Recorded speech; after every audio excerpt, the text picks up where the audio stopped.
Data log of Celian First Contact 2667, War Chief Torlak. What say the scanners? Demanded Torlak at a young bridge officer. Nothing currently, War Chief. Just some background noise of the nearby gas giant, he said before continuing his work. He pondered the viewport from his raised seat and took in the hum of electronics present on the bridge with the crew manipulating data on their respective screens.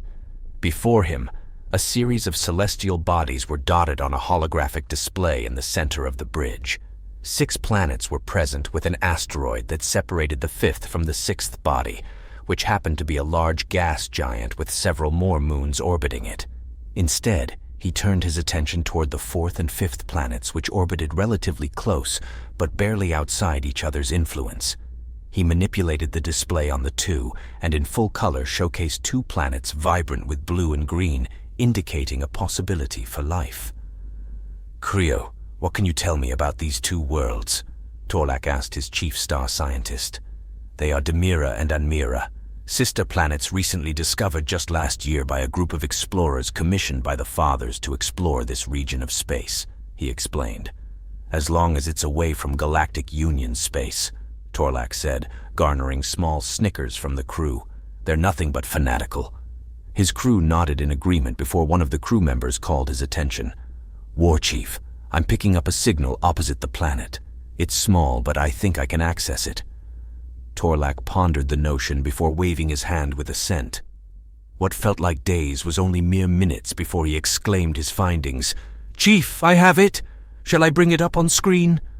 Torlak nodded. Do it. Before he and the crew were a series of images and sounds that assaulted their ears before being isolated into individual entities. Torlak looks upon the cycling of images and video before him. Hairless bipeds, with the only evidence of hair on their heads and face. Creo began cycling through his datapad on all the known races within the Galactic Union, but came up empty. I thought this area of space was void of a colony, Torlak stated.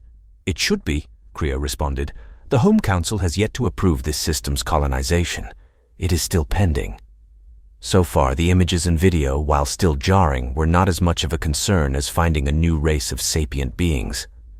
However, he held on to his reservations. Cease all communications and ensure we haven't been detected, he ordered. His crew did as they were told and awaited his next series of instructions. After it was reported, they were clear. The bridge returned to only the hum of electronics and ventilation before he answered. Return home, he said promptly. Leave a probe in the asteroid field and arrange a meeting with the War Council in interspace. They did as they were ordered, and noticed a probe make its way into the asteroid field closest to Anmira, facing both planets. Their orbits were more or less in sync, and Torlak used that to keep an eye on both planets. The probe was the latest in stealth capability, and is primarily used for military operations to keep their eyes on the edge of Union space. However, he had a feeling about these beings that didn't sit right with him, and instead chose to convene with the War Council on the matter. The chamber was in an uproar. Are we sure they're not one with the Galactic Union? One councilman asked. Beyond our region of space? Are you absurd? Another rebuked.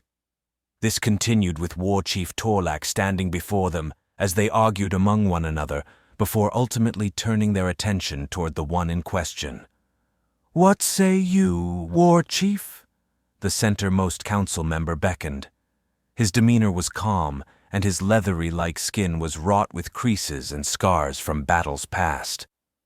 I have provided what information we could gather, he said, projecting the information on a hologram projector in the center of the room. Many of the photos and videos showcased were innocent, showing parental figures and their offspring, much like how his people would memorialize their travels. However, we did come across what seems to be a news report within their people. Phonetically, yes, our language is similar. Their script, however, is vastly different from ours. I had some of our technicians translate it. He turned on the audio log across the bottom. TRSC troops secure refinery depot in Alameda system. Do they use Galactic Common, War Chief? One council member asked. Phonetically, yes, our language is similar. Their script, however, is vastly different from ours. I had some of our technicians translate it. He turned on the audio. Republic forces in proximity to Alameda system, led by Vice Admiral Wolf, retook control of the largest refinery in the system, and workers are rejoicing at their rescue. On the ground, leading the decisive assault was Lieutenant O'Brien, who... The feed was cut off and the council members groaned with dismay. "I am sorry, but that was all we could retrieve before we had to leave the system," Torlak responded to their groans. The council members looked at one another and began their debate. If this is truly an independent race, should we not induct them under the Union? One in green robes suggested, but was rebuked by one dressed in red. "Are you crazy?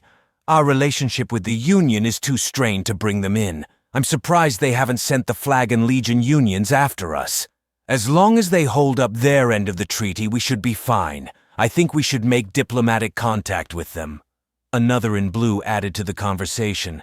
This would continue back and forth, and Torlak could do nothing but wait. After several hours, it seemed they had finally come to a final decision. "It is the opinion of this council that this new race be promptly and swiftly eradicated." A member who donned purple spoke. "May I ask the reason?" "I find this decision most ill," Torlak responded. The one in purple rose. He had an arrogant face, and his actions felt like they were wishing for a fight. "You know our history with the Galactic Union and our hard-fought war to gain our independence from them." Torlak nodded. "We simply cannot risk another species into the fold. They have shown that they still fight among their own and show no sense of unity. In any case, this might provide a needed advantage to gain favor with the Union," he said, his nose raised slightly to the air. "Do you accept this task?" "I do," Torlak said, kneeling. He was dismissed, and he left for his ship.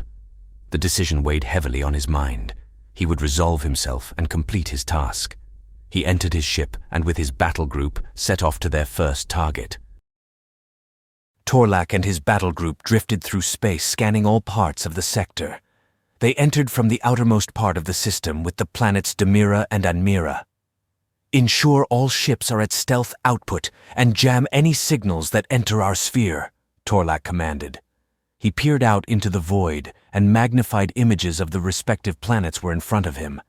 He noticed more buzz around the bodies, more than before, and issued a caution to the group. He once again thought to himself about the purpose of his mission. He understood that what he was about to commit goes against much of what he believed in, but found ways to rationalize it. Steeling himself, he spoke to the group. "Attention to all within the War Council's attack force. We are about to engage whose expansion is imperial and threatens our borders. Just like with the advances of the Galactic Union, we will not yield our home to invaders." Cheers rang out from the intercom of his ships and among his bridge. His speech renewed his resolve, and he gave the orders to advance. The speech he gave was the official declaration among his people, and they accepted it.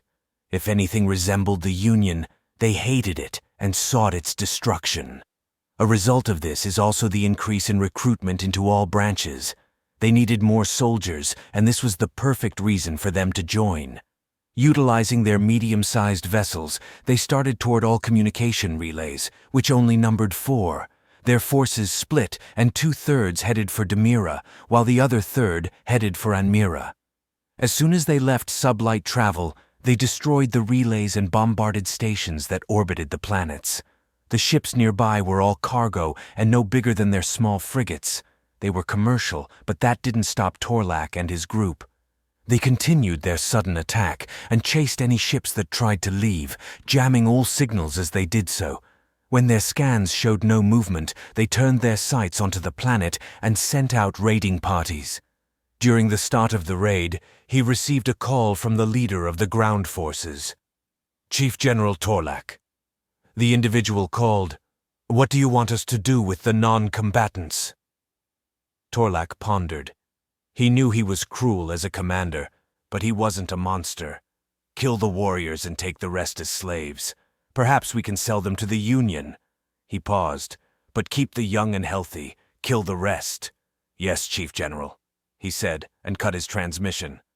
Several large cargo ships made their way to the surface and promptly loaded their newly acquired prizes. He hadn't planned for slaves, but felt that if they could take as much as they can, It could buy favor from the Union and improve their standing to not be their target. He knew it to be cruel, but pushed it to the back of his mind. Operations were smooth when the planet scarred. He and his group pressed on before receiving notice from one of his crewmen. Chief General, picking up a singular ship on the edge of the system. Do we have ships nearby to intercept? He nodded. We do, already on their way. Torlak nodded.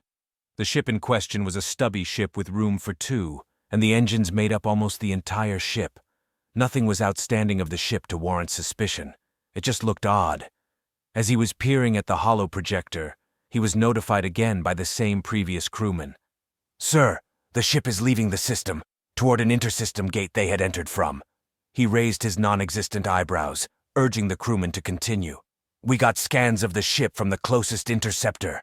He paused. Sir, it's a data runner. What?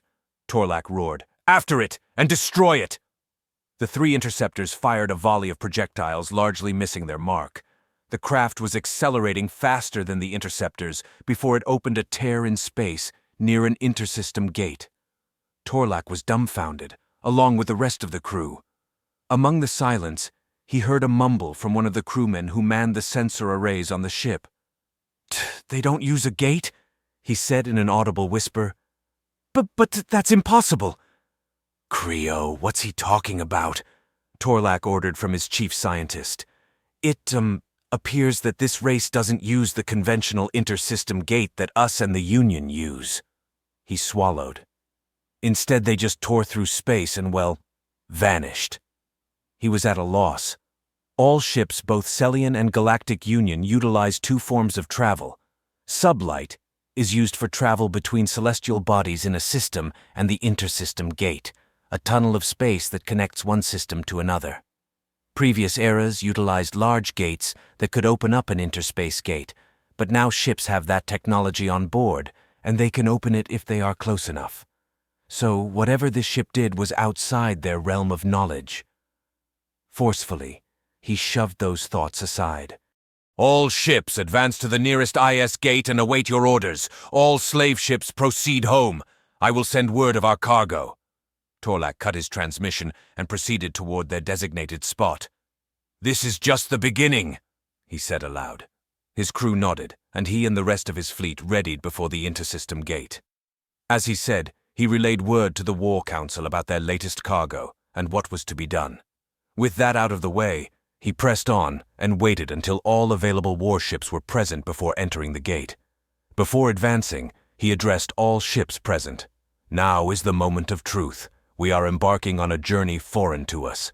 Much like the Union, this republic has encroached on our territory without so much a warning. We will not yield to invaders. Press on. A large circular gate opened that separated tunnel space from real space. The tunnel swirled in green and white with jagged sparks of plasma intermittently dancing from the tear in real space. One by one, Celian ships entered the gate, and as the last entered, space was returned to its silent void. Transmission incoming. DEMA system inquiry. To Stellfleetcom, Orbcom, Raidcom. From Star Runner 4311, jumped to DEMA system for routine data pickup. DEMA Ivor and VCOM relays were offline. Using advanced visual scanners, DEMA colony was attacked by an unknown entity. Ships of unknown make and model. Scavenged data from a damaged satellite. Colonists were dead and captured. Damage to long-range transmitters, hard data only. ETA, 7 days to Sol. End transmission.